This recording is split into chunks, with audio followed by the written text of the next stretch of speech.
Hello everybody. Hello.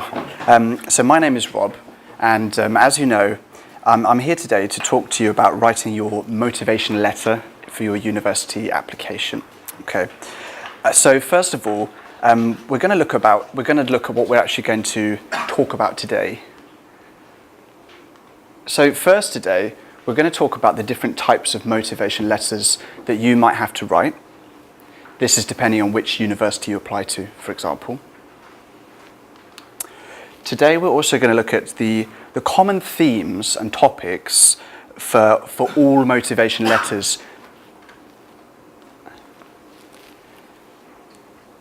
Also today we're going to look at examples of good language. So this is kind of good vocabulary and good grammar that you could use in your personal statement or motivation letter.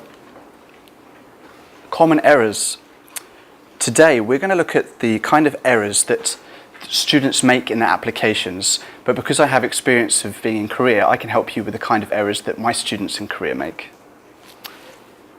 And also today, I'm going to help you with some good vocabulary for your motivation letters.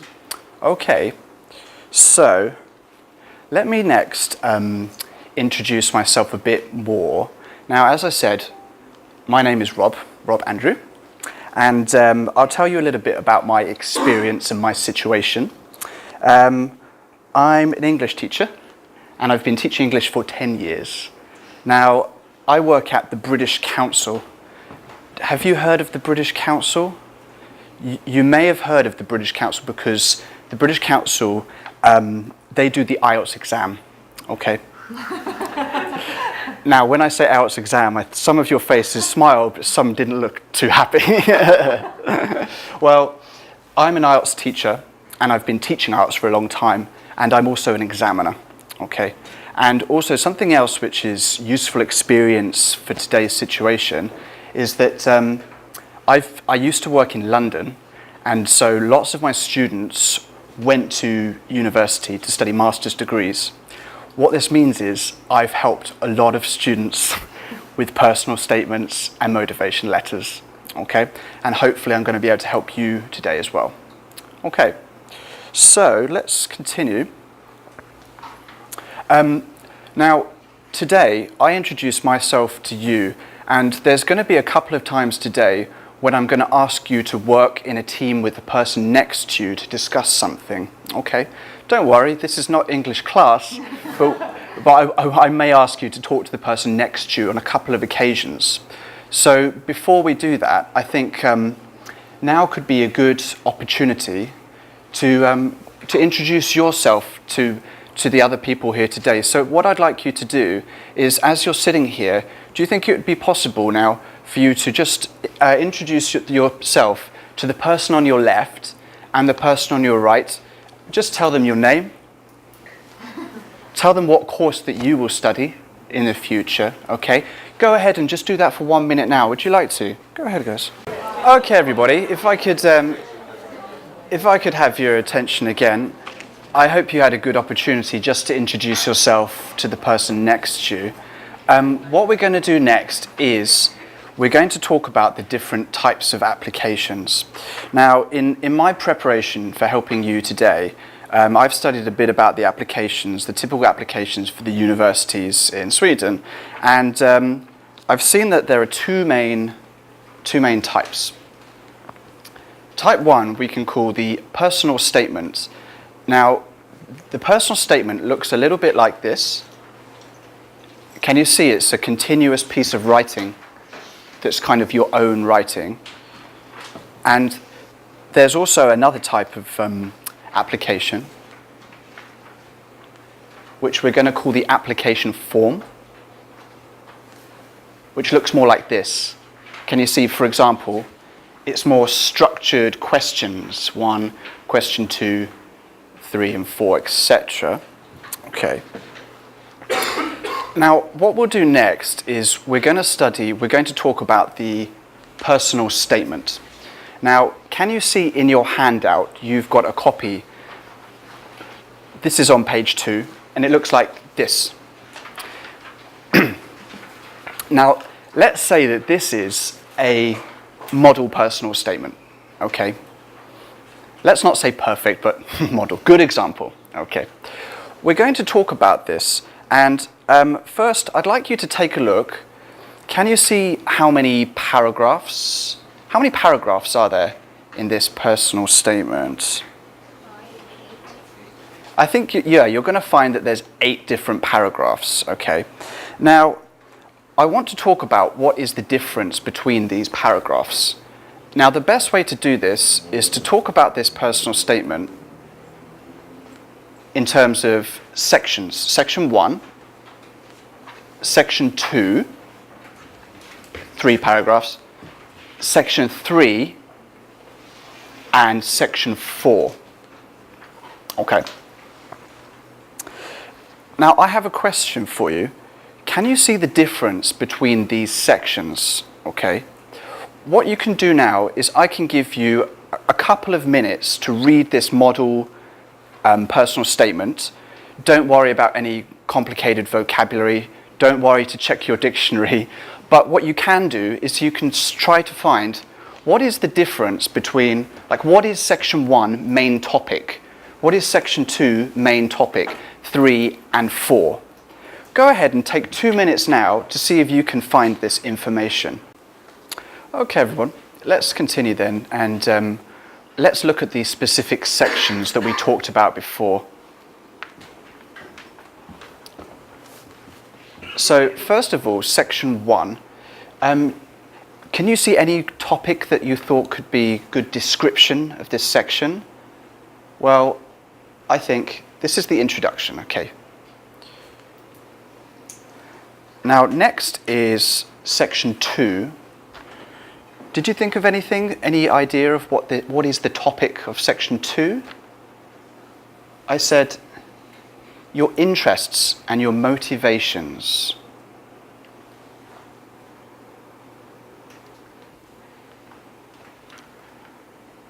Section 3 was about experience.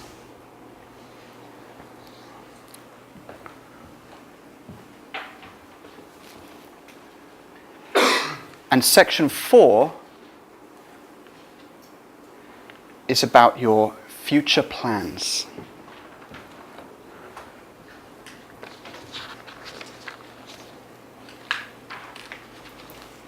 And at the end, it should look like this. Okay. So let's continue now, because we have here the personal statement, but now I want to look at the application form. These are some of the questions from the application form which you can see on the next page. Go ahead, take a look at the next page in your handout. Now, can you see question 1?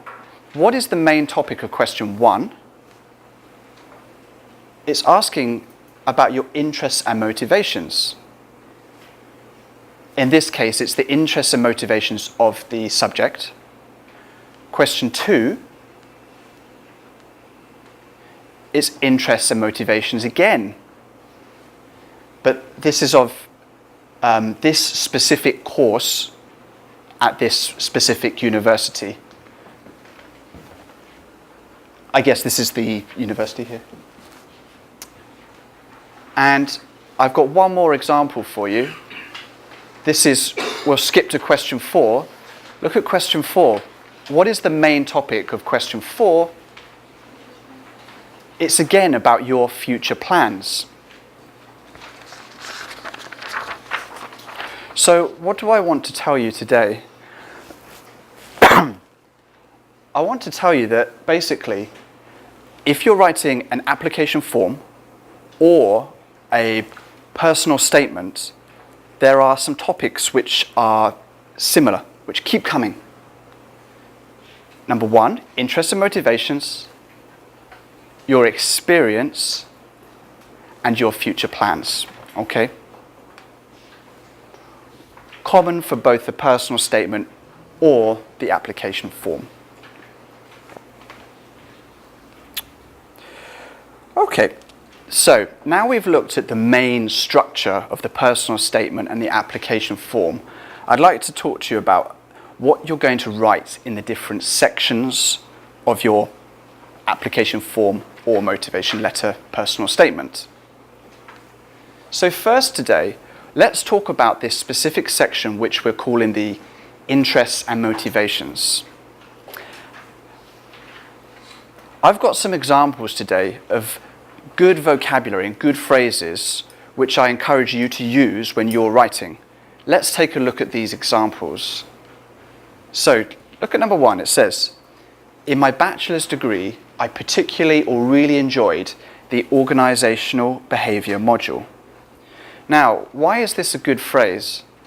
This is a good phrase because this student has talked about the modules that they studied in their bachelor's degree. But not any module. I guess that this says organizational behavior module. This module must be connected to the master's degree. Okay? Next one.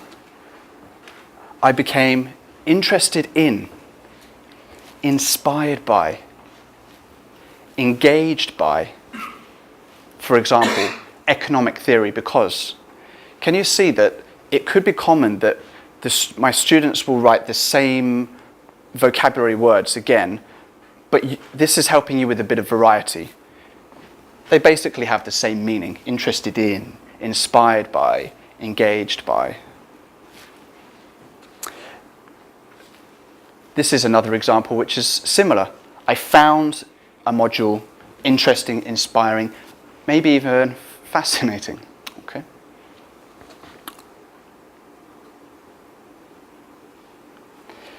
Next, when you're talking about your interests and motivations, you can talk about your work experience.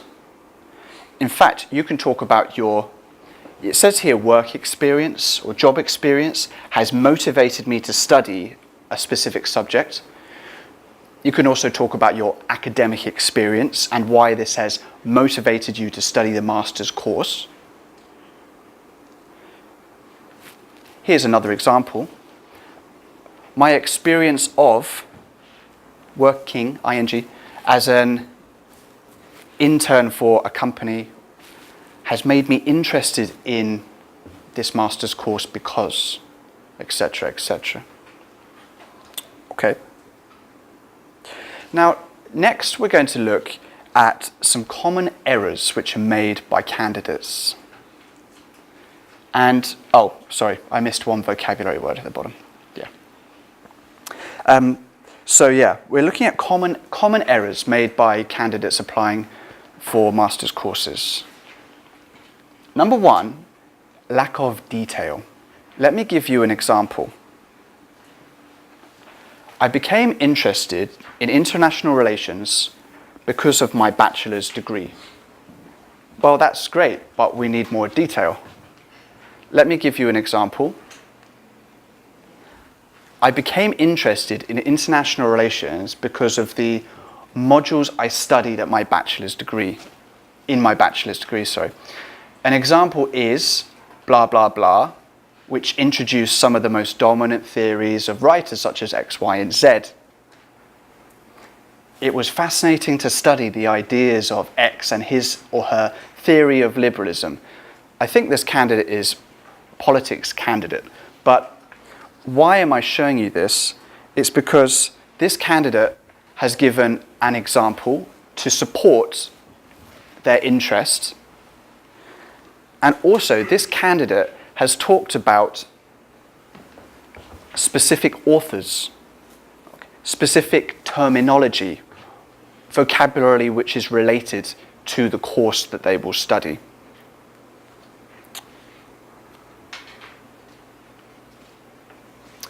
So, some other common errors to be careful about. Grammar errors. Let's look at 3 examples today.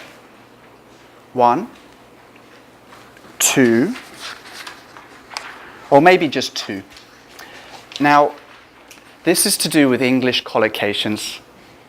A little bit of grammar for you. Let's take a look at number 1. I became interested, something natural sciences. there are two sentences here.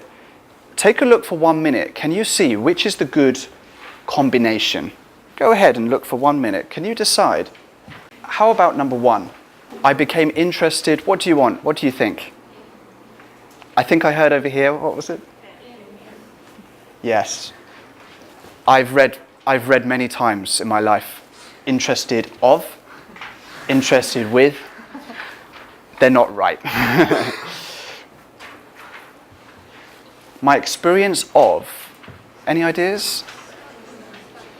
Yeah, I think you got it. It's my experience of studying. It's my experience of ing. Okay, that's the best way to remember it.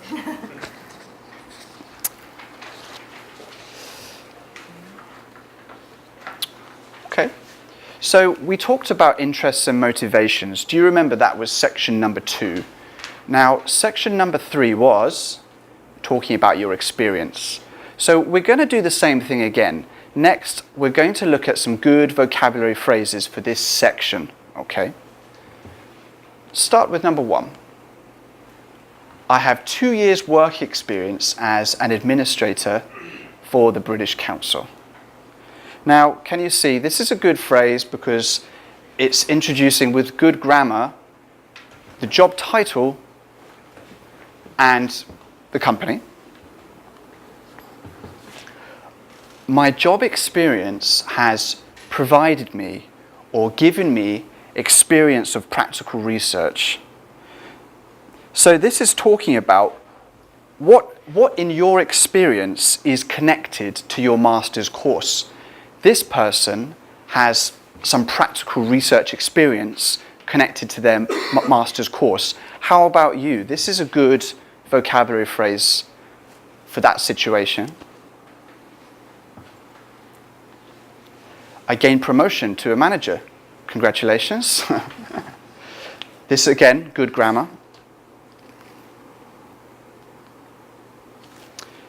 Next sentence. Helping underprivileged children was a rewarding or useful, interesting, developing experience.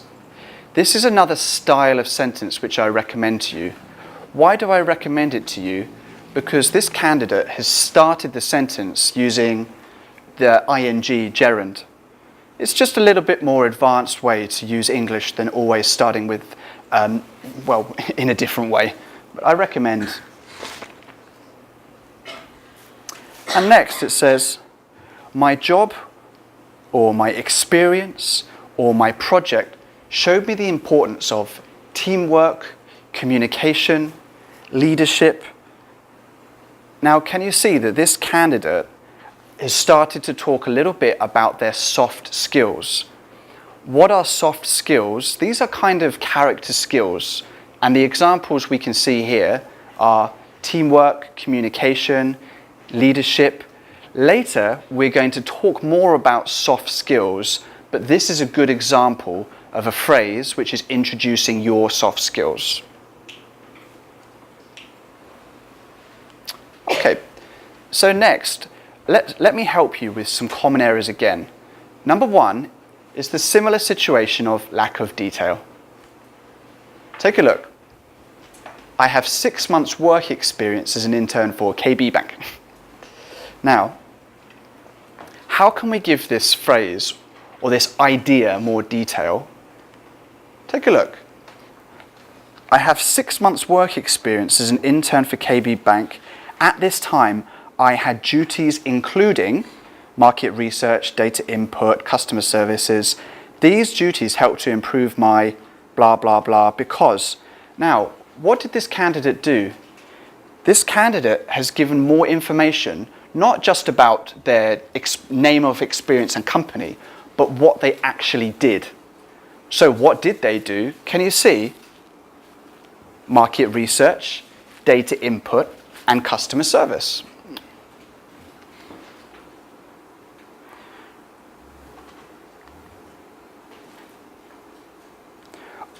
Also, just one more thing. This candidate as well has talked about soft skills again.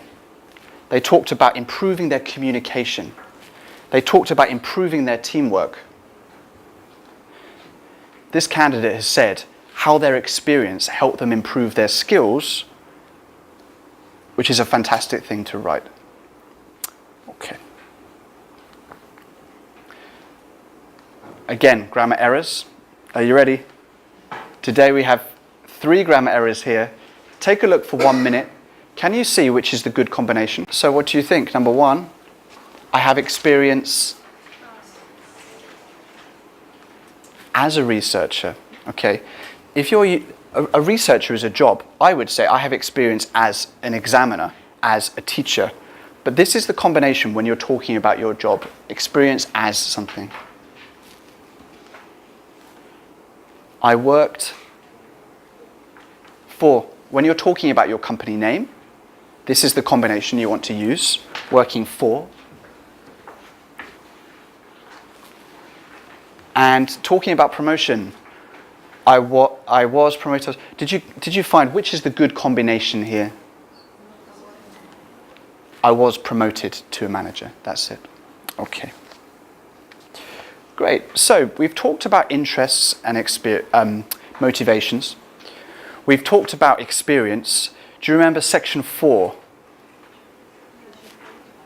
Future plans. Let's look at the good phrases again. In the future, I hope to continue my studies with a PhD. I want to be able to work for an international company. I believe the knowledge and skills of this course will help me to develop my career in advertising. I hope that I can use this course to open my future career options. Okay.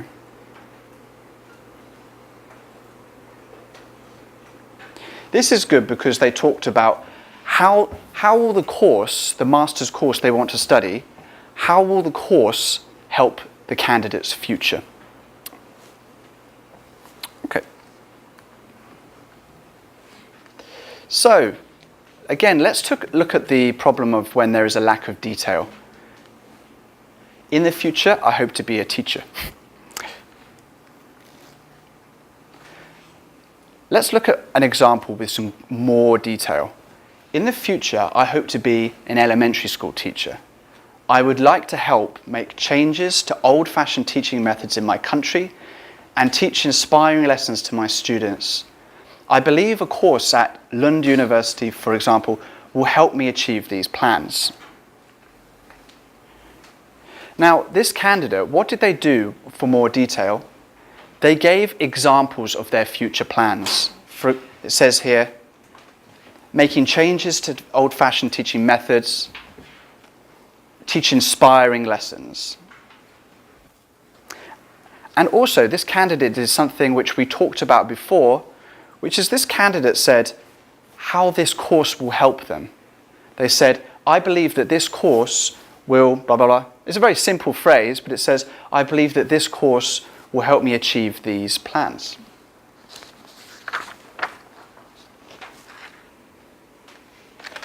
How about the next grammar error? Take a look. What do you think?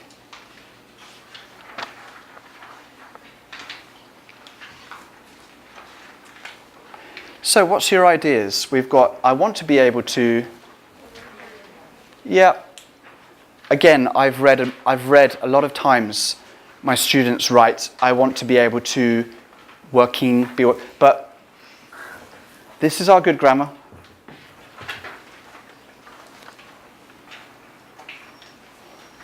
Okay, so we've talked there about the future plans. Next, I want to talk to you about something which I already mentioned, and this was the soft skills. Now, what are soft skills? In English, we talk about skills, and when we talk about skills, we talk about 2 types of skills. Number 1, we can say are job skills. Skills which are specific for your job. I'm a teacher. I will say, for example, I think I'm good at teaching grammar. Number 2 is not talking about job skills. Number 2 is talking about soft skills, which are skills of your character, and these skills can be important for a variety of different jobs. Now, today I've got some examples for you. Let's take a look. I've got a good phrase for you. Look at this one. I showed or demonstrated exceptional, good, strong, teamwork. And then I've got a variety of endings for you. Look at these ones. When I started a project, during my internship, in my junior year, at school, etc., etc. Now I've got a bit of an activity for you today. Can you guess what you're going to do?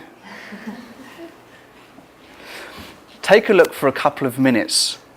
Can you work out what are the soft skills in today's presentation? Take a look. If you don't know, later I'm going to help you, so don't worry. Go ahead and take a look now for 1 or 2 minutes.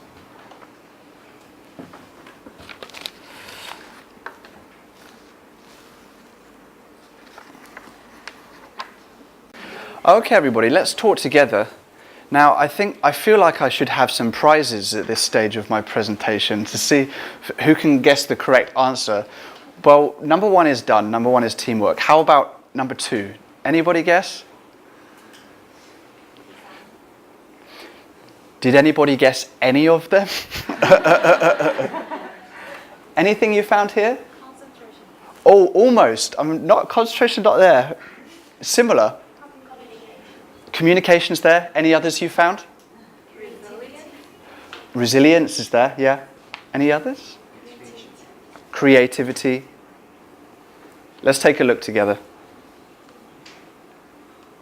Hopefully, you could have found these.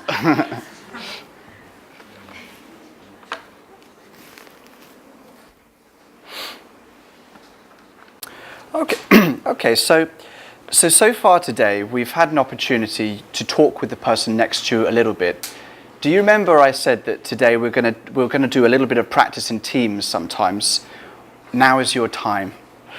So what I'd like you to do is that now we're going to talk about your personal soft skills with the person next to you, okay? Now, does everybody have a team of maybe 2 or 3 people that they spoke to before? I hope so, because what I'd like you to do is I'd like you to work in your little team that you worked in before, and there's a very simple question I'd like you to ask your team member today. How is your teamwork? How is your creativity? How is your motivation? So, for example, if I'm working in a team with you and you say to me, how is your teamwork? I'm going to say, well, recently I think I showed good teamwork when I worked on a project to create a social event at my language school. At that time, I worked with the teachers and the managers to create a very successful event. Could you see my example of teamwork? Now's your time. Go ahead and ask the same person you were talking to earlier any question about how is your motivation, how is your efficiency, and give them an answer with an example. We are going to do this just for about 4 or 5 minutes. Okay, go ahead. Okay, everybody, if we could, let's continue. I have a question for you. Are you motivated? Are you resilient? Anyway, let's continue. So, I hope this helped you a bit with writing about soft skills. And don't forget today's useful phrase that we've studied. I demonstrated good, strong, exceptional, the soft skill, and then giving more information. Okay. Next, we're going to look at a whole section now, which is about error correction. Now, today, I've taken 10 examples of typical errors that my students in Korea have made. These are real errors of students who may well have written a personal statement or motivation letter or some kind of other academic writing. Now, there are 10 examples, and every example has some kind of vocabulary or grammar error. Now's your time. Go ahead, see if you can correct the errors in these 10 sentences.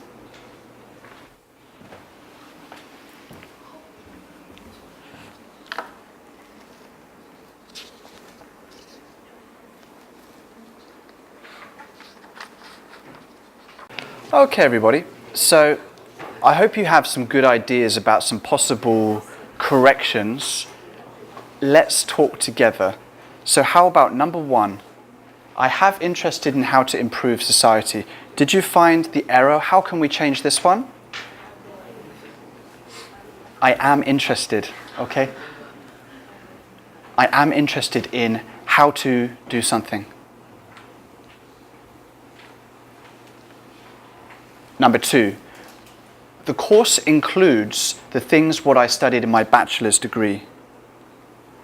Did you find the error? The course includes the thing that I studied. Just a small kind of grammar tip for you. In English, what is normally used for a question. We need here relative pronoun. That, which, who, but what is not commonly used to explain further information. You need a relative pronoun. Number 3, last year I have worked on several interesting projects. Any ideas? Last year I worked. This is another grammar error which is very typical. And do you know what is the grammar error?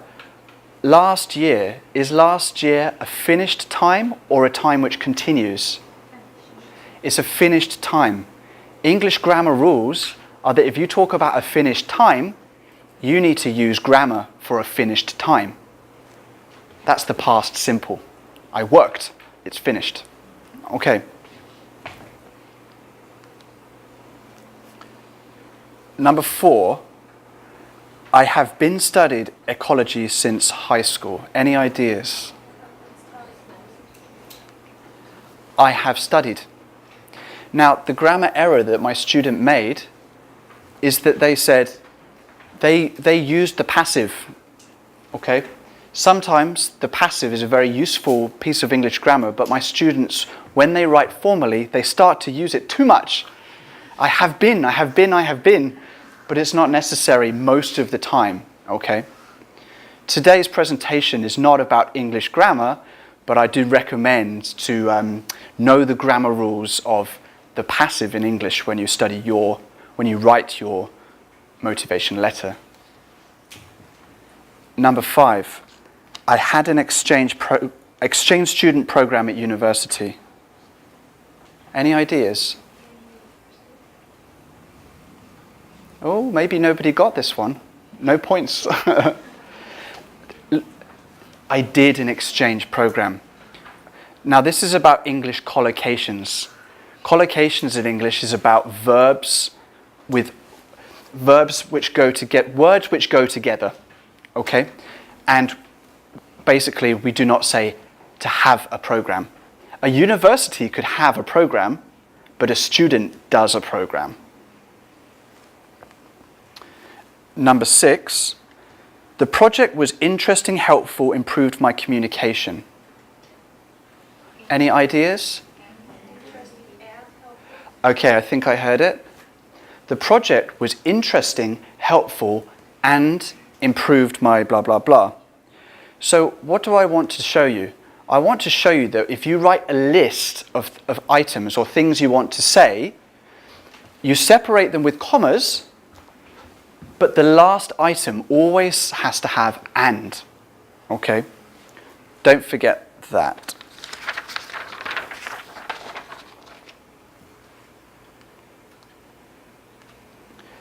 I had responsibility of lots of different things at this company. Any ideas? This is what I wanted to teach you. I had responsibility for. This again is about English collocations, and that you want, when you're talking about duties or things you did, you want to, or responsibilities, you want to say responsibilities for something. I'm considering to work abroad in the future. Any ideas? I think I heard it. I am considering working abroad. Now, what is this I want to tell you about today? Actually, there's two things here. One is a very small thing. Your motivation letter is a formal piece of writing. In formal English, we don't use contractions. I'm has to be changed to I am. Okay. And this goes for all other contractions. You're, you are, etc., etc. The other slightly bigger problem of this student was their grammar. And what was their problem? Their problem was, again, it was about, we call them gerunds and infinitives in English, and the combinations. Now let's take a look. What is the verb that we want to talk about? It's the verb to consider something. Consider is always with ing. You cannot say consider to work, consider work. It's consider ing. Okay. I'm hoping work for an international company. First of all, I am, and it's a similar problem, isn't it? What is the verb that we will talk about? If you're hoping to do something in English, you're hoping with an infinitive. Hoping to work, hoping to study, hoping to get fantastic job, I don't know.